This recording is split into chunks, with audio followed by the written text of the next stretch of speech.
Squirrels! So hello, and welcome to another Legends of Runeterra video. My name is Chris, and today we're not playing anything. We are looking at Xerath. The Shuriman champion, let us go. Awaken to my great purpose. Xerath is a 4-mana ascended 3/3. When an allied landmark is destroyed, deal 1 to the weakest enemy. Interesting. So going heavier into landmarks for Shurima, already has, of course, synergies with plenty of things, outside of Bandle Sea. Forget Bandle Sea, there's already things that you can do with Xerath. So when an allied landmark is destroyed, so I'm assuming that counts for both countdowns and, when things are actually destroyed by, like, Scorched Earth or anything like that. He is a 4-mana 3/3 without a keyword, so doesn't feel great, and also the ability, it doesn't seem insane. So Xerath to me on this first look at the level 1 looks like either something that you want to have leveled up, before you play him, which is possible because it's not an I've seen. It could be a champion where you wait to level them up first before playing them, or there's going to be some really cool support cards. So let's see. Stand in my way. This tiny thing is supposed to stop me. I will not bury you. Xerath. I will not give you peace.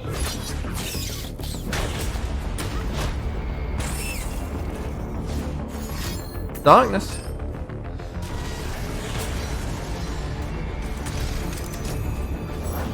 Vagar, I brought the darkness. Now I'll bring the doom. Insufferable creature. Pitiful. None dare stop me. Second time's worse. Oh, that was nice. Nice play, bro.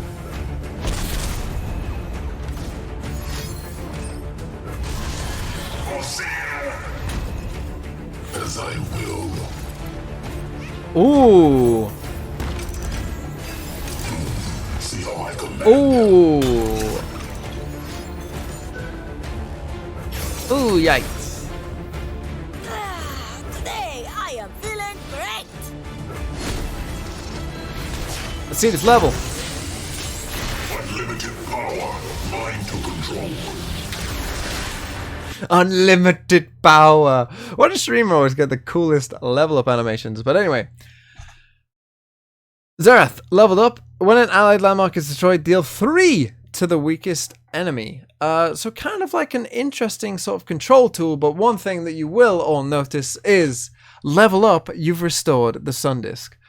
So we get to see potentially a cooler level up animation. And just an FYI, I think that this fits that deck a bit better. The Sun Disk obviously wants to be going a bit slower, but with Renekton and with Azir, they never really fit what was going on. So let's see what Xerath does when leveled up the 3rd time.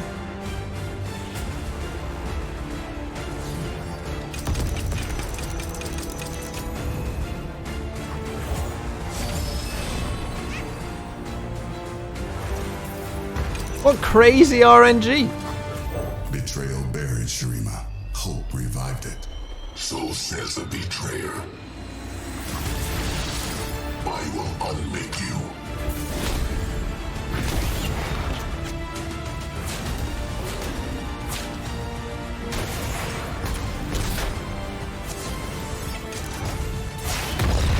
Bear witness to the only true ascended. Okay, that was pretty good. Not as good as Renekton's, but pretty good. So Xerath becomes a 4-mana 5/9. Round start, deal 5 to the weakest enemy and the enemy nexus. If a enemy unit would die, obliterate instead. Okay, yeah, that's a pretty strong effect, I guess. So yeah, but obviously we expect that from a level 3 card. My will is law. I will stop at nothing. No one will remember you. Behold, my power is unmatched. Okay, so these are a bunch of cards, but we will go to Mobalytics to talk about them. So of course we have seen Xerath, but let's go into some of the other cards. We have Xerath's Rite of the Arcane, which is destroy an allied landmark or one of your mana gems to deal 4 to an enemy unit. Create a Xerath in your deck. I mean, it's like, let's just compare this to, say, I don't know, Ravenous Flock is a card you might have heard of. Maybe that's a bit unfair. I mean, as a champion spell, it's fine. The fact that it's slow speed, I think, probably means that you're not gonna play this. As we've seen with kind of the cards that, destroy a mana gem, it's actually like, it's quite nice that you can actually do that sometimes, because sometimes the mana gem is a bit useless, particularly as you enter sort of the later turns of the game, where the difference between, 12 and 13 mana, for instance, is, essentially nothing. So, towards the later end of the game, it can be nice to use those kind of things. But to deal 4 to an enemy unit at slow speed, I don't think the spell is good enough to main deck, but as a kind of, champion spell, it's probably fine. I assume that these are all the normal versions of that. They are. So we have Endless Devout, which is a 3 mana 3/3 last breath, summon a Sarcophagus, which is a countdown 3, or when I'm destroyed, summon a Restored Devout, which is a 1 mana 5/3 fearsome. Okay. So Endless Devout is like, the like prime card for this, and probably, if I'm being honest, all of the landmark like type things. I think this will definitely go into Leer decks as well. It's definitely very useful. It's a 3 mana 3/3. This is the kind of thing that we haven't really seen from the landmark cards before, where they have like good card, a 3 mana 3/3 with a good ability, or is good. Even if this is last breath, which can be a bit of a problem because sometimes it won't die, and so you might not end up getting this for quite some time. But that's only a minute amount of the time. A lot of the times it will die. So Endless Devout, I think, is a auto 3 of if you want to play Xerath. Moving on, we have Risen Altar, which is a 6 mana landmark. Countdown 3, or when I'm destroyed, summon a Dami Yin the Unbound, which is this thing, which you can't main deck, which is a 7 mana 7/6 spell shield overwhelm. So, I mean, this one in particular, countdown 3, like if this is counting down 3, unless you have the tricks that make it count down very quick, but at that point you might as well just play the Frozen Thralls. I feel like the Thralls are obviously like better for that. Than waiting till turn 6 to play this and then having to play them. So this is one that you probably want to destroy. But, we've seen things like, this is essentially Alpha Wildclaw with Spell Shield, right? So if you can destroy this on turn 6, then that's good. Because Alpha Wildclaw, if Alpha Wildclaw had Spell Shield, we've seen with Ruin Runner, that would also be an insane card. So if you can get this by turn 6, that's pretty good. But if not, not as good. Herald of the Magus is a 5 mana 4/4 when I'm summoned. If you've destroyed 4+ allied landmarks this game, grant your champions everywhere +2/2 and overwhelm. Oh my. Well, this could be good. This seems good for Talia, because obviously Talia's leveled up version really wants to overwhelm. Because she's throwing those rocks at you, and then, you just send some sort of little chump blocker and you take like 3 to face or whatever. But give Talia overwhelm, and now she's throwing those rocks at you and smacking you in the face for like 5. Yeah, that's pretty good. So it's basically, can you get this off? Because this seems like definitely Talia. It might synergize with Talia, honestly, better than Xerath, to be honest. But yeah, that seems nice. And Malphite? Hello? Overwhelm? Why is this card coming out now? Like, I get that but no, why is this card coming out now? This card should have come out, 4 months ago. Then it would have all made sense. Anyway.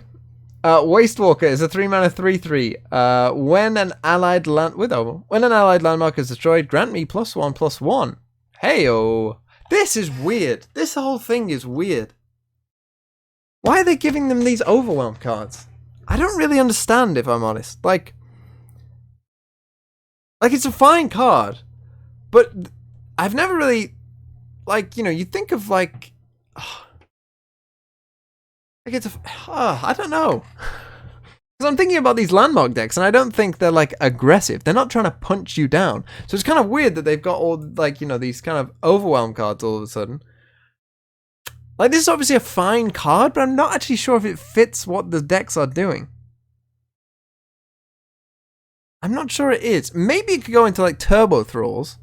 It's possible it could get there, because then if you're just giving yourself like an extra sort of, you know, 5/5 or whatever, you know, you just give yourself an extra overwhelm with 5/5. That's the one I think it could fit in. But these kind of other ones, I'm thinking, you know, they kind of want to stall a bit more than like going in for it.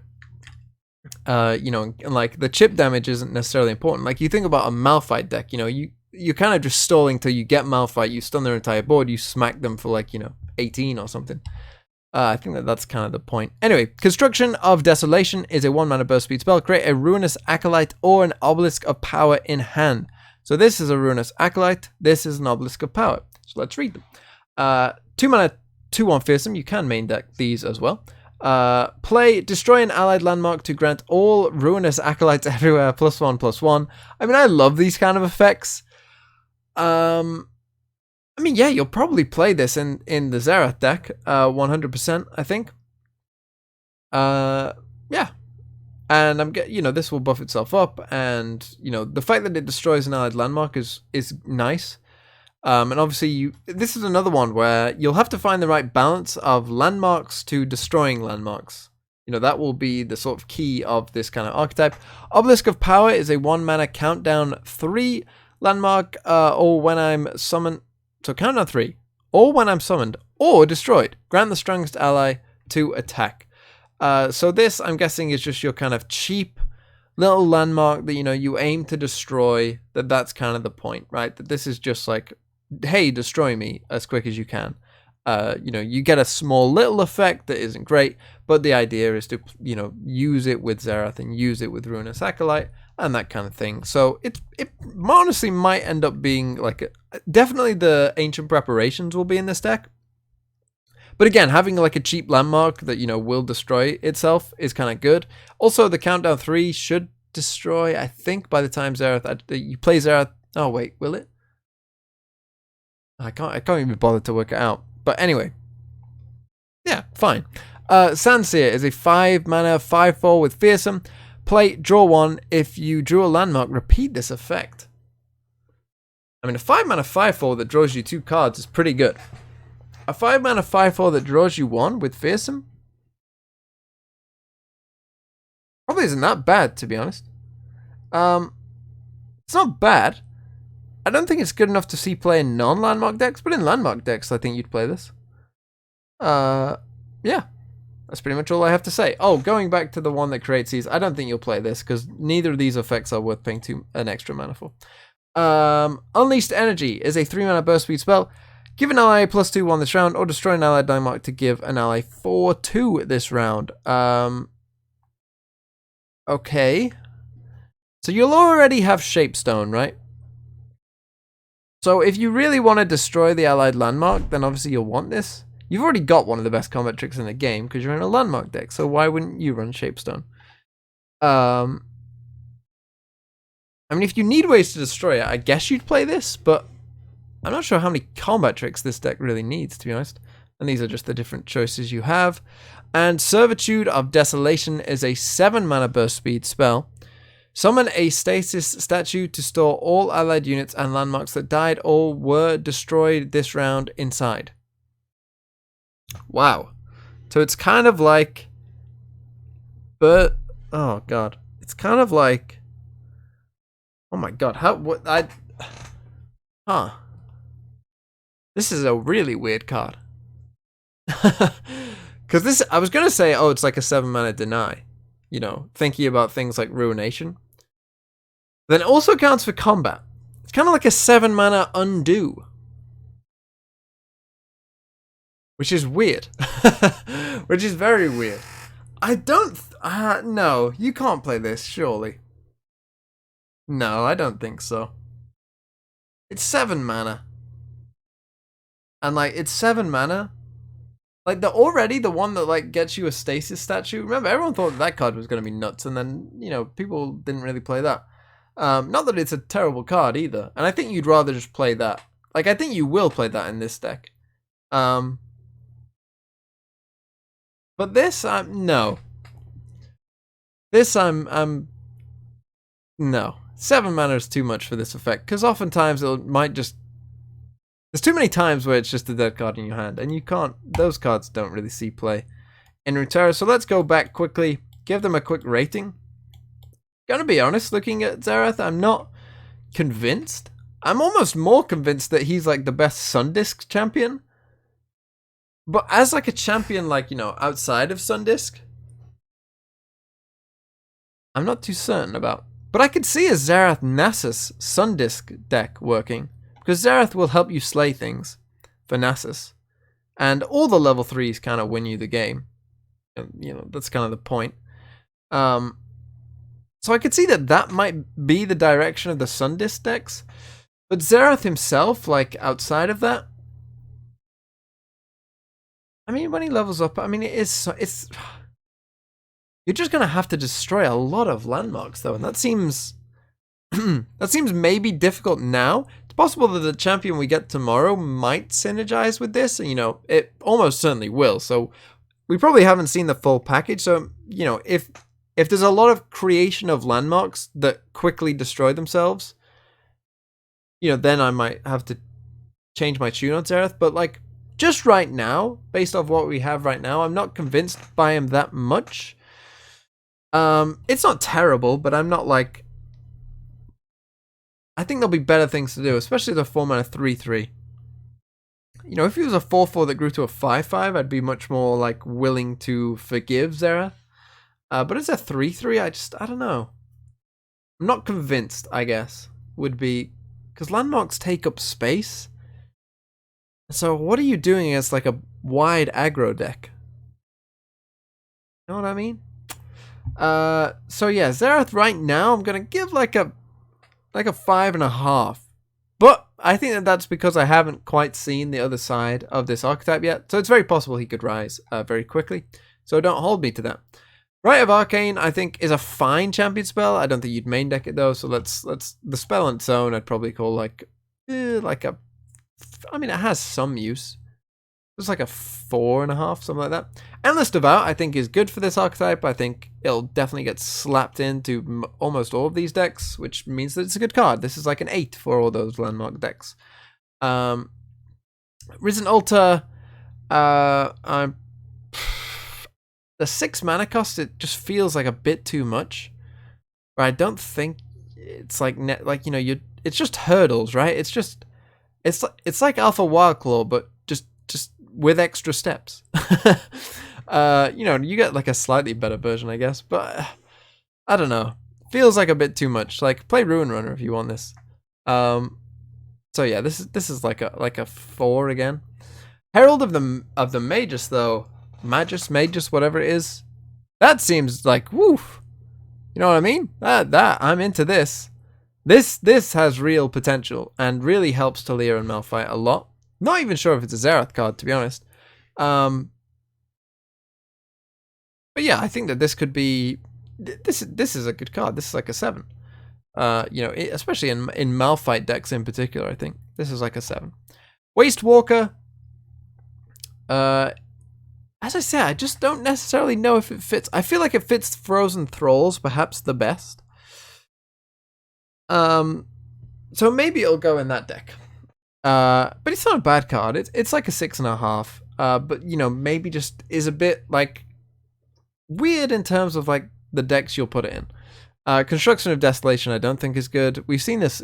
There's a card that creates like Ballistic Bot and all the augment ones as well that is just terrible. This is the same. This is like a 2.